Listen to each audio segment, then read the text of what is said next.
Okay, so let's dive into this. It's a pretty fascinating situation we saw in the RPG world recently. Definitely. You had Claire Obscure, Expedition 33, this brand new game. Right, launching almost right after the surprise release of the Elder Scrolls V, Oblivion remaster. Exactly. And you'd think instinctively, okay, the big classic is just going to swamp the genre.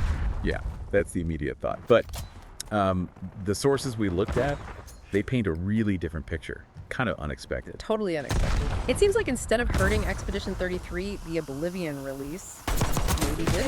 Or perhaps even helped in a weird way. That's what we need to unpack. We've got stuff from Expedition 33's publisher, Kepler Interactive, and some pretty revealing player data. So our mission here is to figure out why. Why didn't Oblivion seem to hurt Expedition 33? How did this new RPG thrive? And, what does it tell us about the RPG market now? Let's start with Expedition 33's success then. Because it was successful. Over 1 million units sold in just 3 days. That's a big number. Huge, really, for a new IP from a studio like Sandfall Interactive. And it sounds like Xbox played a really significant role here. Oh, absolutely. Kepler, the publisher, was very clear about that. Being in the Xbox Summer Showcase, launching day one on Game Pass. That Game Pass inclusion feels key. It seems so. The publisher said Xbox really helped them, define the game's identity, position it. They even used the phrase AA territory.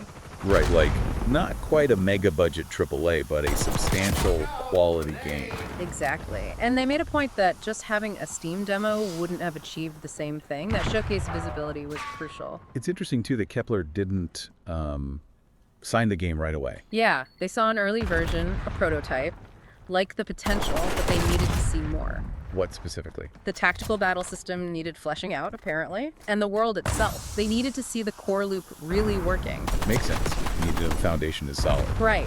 But Sandfall went back, made revisions, showed it again, and then Kepler was convinced. Signed it pretty fast the second time around. Shows persistence pays off, I guess. And having that clear vision. Definitely. Okay, so that's Expedition 33 setting the stage. Now, Oblivion. Yeah, the elephant, or maybe the dragon, in the room. Xbox dropping that remaster on Game Pass literally days before Expedition 33 launched. Wow. How? It was a choice. You immediately think, okay, competition, direct competition. Cannibalization, right? Everyone on Game Pass is going to play the classic they know and love. That was the fear, you'd assume. But Kepler, the publisher, had a different take, a really interesting one. What do they say? Well, they basically felt that Oblivion, a Western-style RPG, and Expedition 33, a Japanese-style RPG, don't necessarily have the exact same audience. Different feels. Yeah.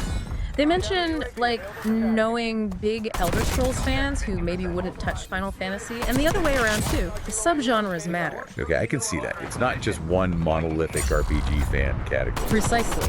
Plus, they felt Expedition 33 had its own momentum building, a specific price point, and crucially, that Game Pass inclusion again. They were confident. So they weren't panicking about Oblivion. Doesn't sound like it. And here's the key quote, I think. They said, "Proximity to Oblivion didn't seem to harm us at all." Wow. Okay. And they added, "In many ways, I think it just drew attention to quality RPGs that week, and everybody was thinking and talking about the genre."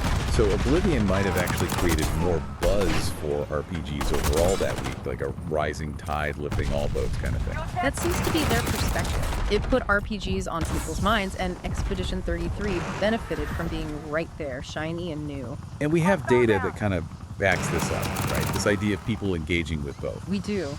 Ampere Analysis provided some data, and it's pretty surprising. Get this. 35% of people who played Expedition 33 also played Oblivion now. 35%. That seems high. Like really high overlap. It is, especially when you consider the supposed difference in appeal. But it gets even more interesting when you break it down by platform. Okay, how so? On Xbox, where both were on Game Pass, that overlap jumps to 55%. 55. Over half the Expedition 33 players on Xbox also fired up Oblivion. That Game Pass effect seems undeniable there. Easy access to both. What about PlayStation and Steam? Much lower. On Steam, the overlap was 22%. On PlayStation 5, only 16%. Okay, so that really points to Game Pass facilitating trying both games. Yeah.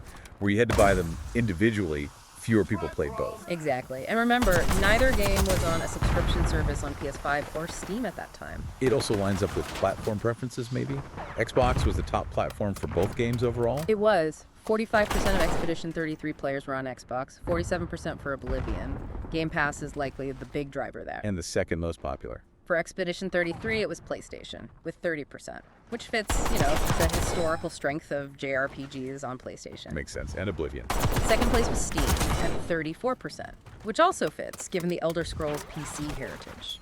So the platform data tells a story about access through Game Pass and maybe some traditional genre alignment on other platforms. Yeah, it maps pretty well. Now, there's another data point about how long people played. Ah, right. Playtime. Was it different in Game Pass too? It seems so. The average playtime for both games was lower on Xbox compared to PlayStation and Steam. How much lower? For both Expedition 33 and Oblivion, the average on Xbox was about 2.2 hours. Okay.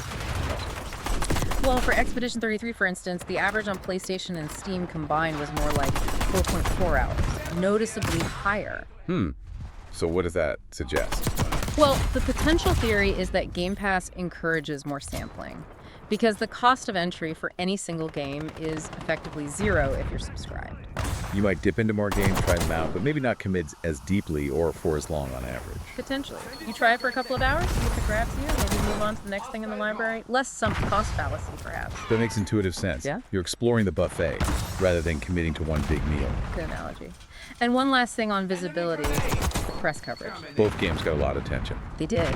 In the couple of weeks around launch, Oblivion got something like over 5,000 articles written about it. Estimated reach, massive, like 953 million readers. And Expedition 33. Not far behind, actually. Almost 4,250 articles. And the estimated reach was even slightly higher, around 1 billion unique readers. So it wasn't like Oblivion sucked all the oxygen out of the room press-wise either. Both were major topics. Right. It really reinforces that idea that it was just a big week for RPGs in general. Lots of talk, lots of coverage for both the old and the new. Okay.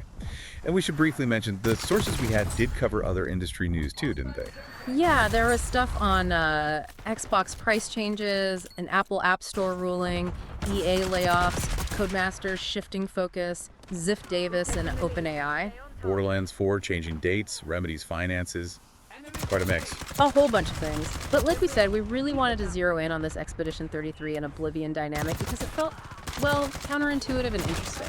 So wrapping this up, what's the main takeaway here? I think the big one is that releasing two high-quality RPGs close together, even a remaster of a beloved classic and a new IP, doesn't automatically mean disaster for the newcomer.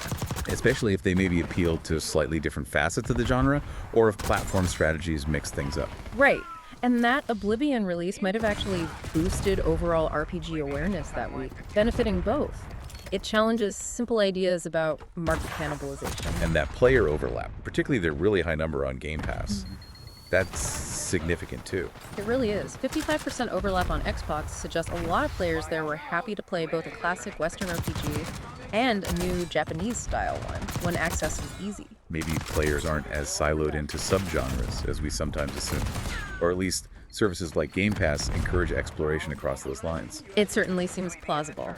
Which leads to a final thought for you, the listener, to mull over. Yeah. Does this whole situation suggest the RPG market is maybe healthier, more diverse, and less zero-sum than we thought? Could things like Game Pass be fostering a broader appetite for different kinds of RPGs? And if so, what does that mean for how publishers and developers should think about launch timing and marketing in the future? Maybe head-to-head isn't always a bad thing. Exactly. Something interesting to consider about how game ecosystems and player habits might be. Enemy UAV inbound.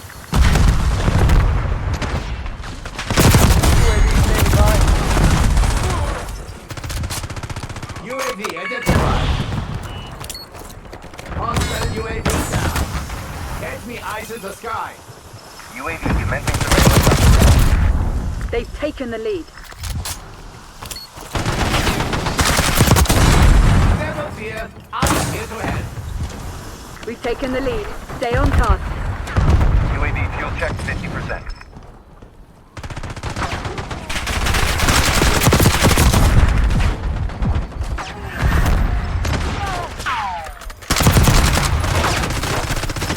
Priority tasking request received.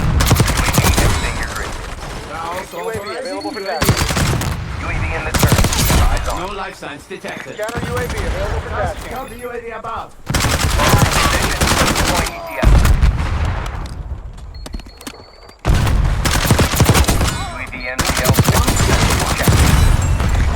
helo fueled and standing by. Klaus requesting one. Smoker reporting power reserve 50%. Swept down. Arrow 2-2, established above, commencing hunt. Mission timeline expired. UAV RTB. Counter UAV terminating ETM operations. Move it down. Arrow 2-2, sustaining damage. Watchdog helo has been eliminated. Got it. Syntax out. Watchdown to neutralize your watchdog helo. Shot is good.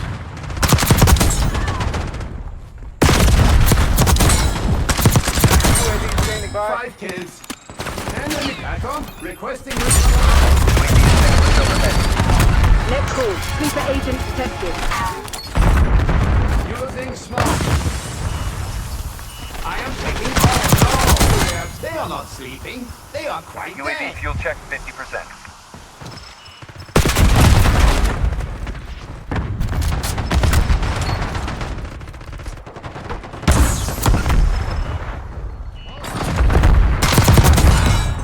We're flying on fumes.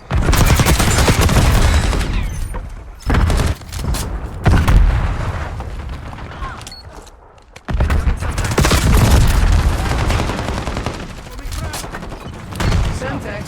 Stop hostile Syntax.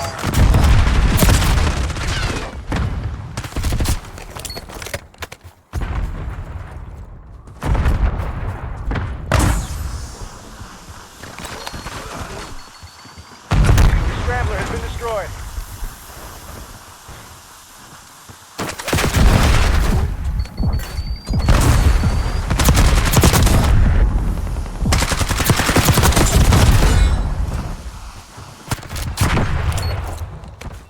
Hostile UAV established overhead. Hostiles are right overhead. We're ahead, but stay alert. Marshall's people are no fools. Enemy UAV inbound. UAV headed to